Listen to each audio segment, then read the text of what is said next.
Welcome to Life and Things channel. Today, we are inspecting a wheel backhoe's undercarriage. Let's take a closer look at the differential and axle.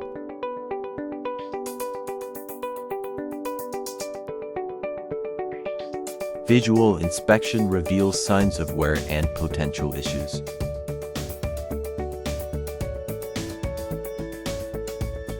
We initially suspected the axle or differential itself was leaking, but we've identified the leak source: the hose on top of the differential.